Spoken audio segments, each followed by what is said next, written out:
नमस्कार, मी दीपाली. जनस्वातंत्र्य न्यूज मध्ये तुम्हा सगळ्यांचं परत एक वेळ स्वागत आहे. सध्या आपण आलेलो आहोत प्रभाग क्रमांक 1 मध्ये आणि प्रभाग क्रमांक 1 चे शेंडे दाम्पत्य सध्या आपल्या सोबत आहेत. गणेश दादा शेंडे आणि सौ रुपालीताई शेंडे. दादांबद्दल सांगायचं झाल्यास गेले अनेक वर्षांपासून ते सामाजिक कार्यामध्ये सक्रिय आहेत आणि सध्या रुपालीताई ह्या प्रभाग क्रमांक 1 मधून निवडणूक लढवण्यासाठी सध्या त्या उमेदवार म्हणून आहेत. अपक्ष उमेदवारी त्यांना मिळालेली आहे आणि त्यांची निशाणी आहे नारळ. नेमका काय विचार त्यांच्या मनात आला की त्यांनी ही निवडणूक लढवण्याचा विचार केला आहे, जाणून घेऊयात. 2026 ची निवडणूक तुम्ही लढवित आहे. नेमका काय विचार आला मनामध्ये की तुम्ही हा विचार केला किंवा ही निवडणूक आता मला लढवायचीच आहे म्हणून?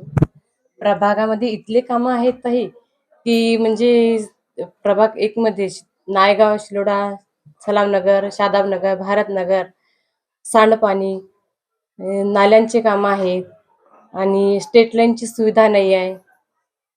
अशी कितीतरी कामे आहेत. त्यामुळे ती निवडणूक हे सगळे कामं करायसाठी तुम्ही ती निवडणूक लढवायचा विचार केला. बरं, सध्या प्रभागामध्ये जास्तीत जास्त समस्या कोणती आहे की ती तुम्हाला भेडसावत आहे की नाही आता हे निवडणूक म्हणजे झाल्यानंतर मला ते सगळ्यात पहिले ते काम करायचं आहे? नेमकी कोणती समस्या आहे? स्टेट लाईनची आणि सांडपाणी, नाल्यांची सुविधा, अशा कितीतरी समस्या आहेत ते मी दूर करण्याचे प्रयत्न करीन. आणि मला कसं जनतेची साथ हवी आहे. जनतेने मला साथ दिली तरच ते कामं पूर्ण करेन. बरं, सध्या प्रचाराची काय अवस्था आहे? कशा पद्धतीचा प्रचार तुमचा सुरू आहे आणि जनतेकडून तुम्हाला कशा प्रकारचा प्रतिसाद मिळतो आहे? प्रचार तर डोर टू डोर आमचा चालूच आहे. डोर टू डोर जाऊन आम्ही प्रचार करत आहे आणि जनतेचा भरपूर प्रतिसाद आहे. जसा समजा पक्षावाल्या उमेदवाराला, जसा भारतीय जनता पक्ष म्हणा किंवा आणखी कोणताही पक्ष असो, त्या पक्षावाल्या उमेदवारापेक्षाही जनता आमच्या सोबत एकदम सज्ज आहे, भरपूर आहे. घरून जरी आम्ही एकटे निघालो परंतु प्रभागात 4-5 घरं फिरेपर्यंत आमच्या मागे एक प्रकारचा असा कारवा तयार होऊन राहिला. अशा प्रकारची आमची म्हणजे अवस्था झालेली आहे. म्हणजे फार प्रचंड प्रमाणात आम्हाला जनतेचा प्रतिसाद मिळत आहे. परंतु तो प्रतिसाद 15 तारखेपर्यंत त्या बॅलेट मशीन पर्यंत पोहोचावा अशी आमची एक इच्छा आहे. दादा, मला वाटते 2005 ते 6 पासून तुम्ही ह्या सामाजिक क्षेत्रामध्ये कार्यरत आहे. सक्रिय भूमिका तुमची निभावत आहे तुम्ही. बरोबर आहे. नेमकी काय काय कामं तुम्ही ह्या इतक्या वर्षांमध्ये केलेली आहेत? मॅडम, मी सुरुवातीला तर एक तंटमुक्ती अध्यक्ष होतो गावचा. तंटमुक्ती अध्यक्ष असताना 9 वर्षापर्यंत माझ्याकडे ते पद होतं.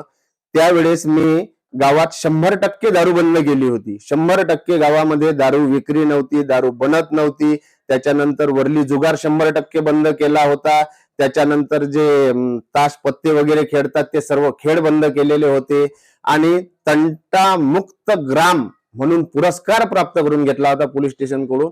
9 वर्षापर्यंत एकही FIR गावामधून, सलामनगर या भागातून मी पोलीस स्टेशनला जाऊ दिला नव्हता. सर्वच्या सर्व NC करून इथल्या इथंच आम्ही समेट घडून म्हणजे सर्व योग्य प्रकारे दोन्ही पार्ट्यांना बसवून आम्ही इथल्या इथंच तंटे मिटवले. सध्या आता ताई निवडणुकीसाठी उभ्या आहेत. नारळ ही त्यांची निशाणी पण आहे. अपक्ष उमेदवार म्हणून त्या आहेत. सध्या निवडणूक त्या जिंकून आल्यानंतर तुम्हाला काय काय कामं करायची आहेत? मॅडम, प्रभाग 1 म्हटलं म्हणजे समस्यांचं माहेरघर आहे.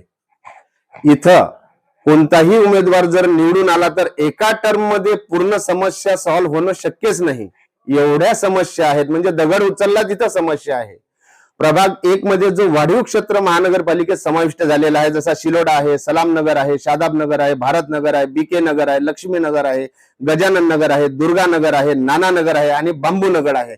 हा एवढा परिसर महानगरपालिकेत समाविष्ट झालेला आहे. या प्रभागात रस्त्याची सुविधा बिलकुल नाही आणि आता तर या भूमिगत गटार योजनेचे काम चालू असल्यामुळे प्रत्येक रस्ता खोदला गेलेला आहे. त्यामुळे जोही कोणी उमेदवार निवडून येईल त्याच्या समोर तर एवढ्या समस्या यावेळेस राहतील, कारण की रस्ते तुटलेले, नाल्या पूर्ण विस्कळीत झालेल्या, म्हणजे हे एवढे कामं आहेत की एवढे कामं होणंही पॉसिबल नाहीत.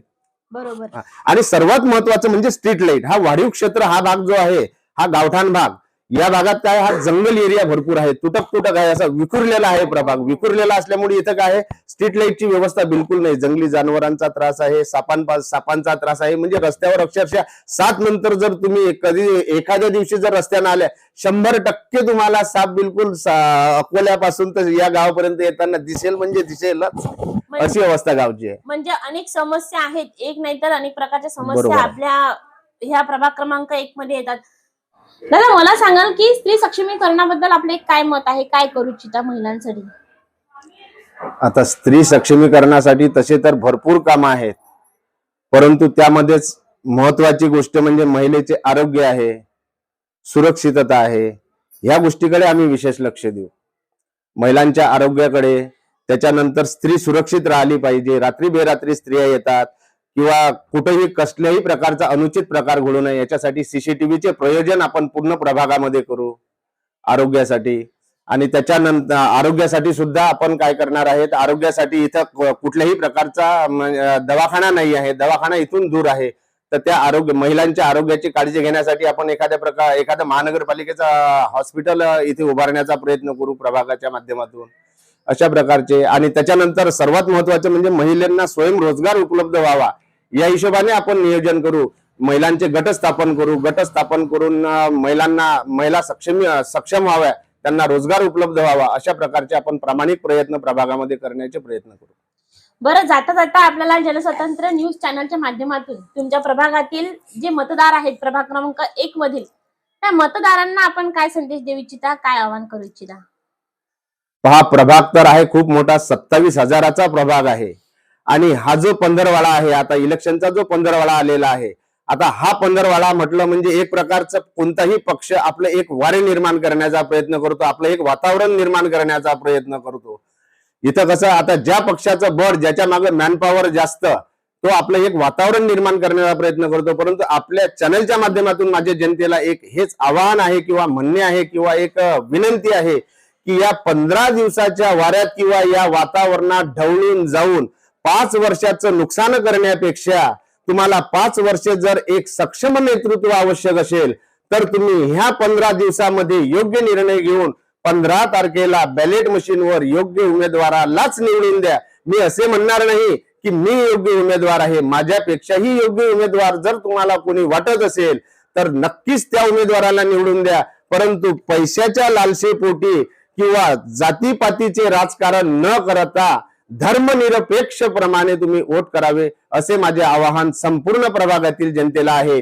आणि आपण जर मला अशा प्रकारची संधी दिली, निवडून आणले, तर मी बोलून दाखवणार नाही, पण नगरसेवक म्हणूनच कार्य करेन. सेवकाचा महिना 2 महिन्यानंतर साहेब सर केव्हाच होणार नाही. हे आपल्याला आपल्या चॅनलच्या माध्यमातून प्रभागातील जनतेला माझी विनंती आहे किंवा सांगणे आहे. धन्यवाद. धन्यवाद दादा, तुमच्या दोघांचेही अगदी मनापासून आभार की या अगदी म्हणजे आता प्रचाराची ही वेळ आहे, तरी पण वेळात वेळ काढून तुम्ही आम्हाला वेळ दिला, त्यासाठी तुमच्या दोघांचेही अगदी मनापासून आभार आणि तुमच्या दोघांनाही खूप खूप शुभेच्छा. धन्यवाद.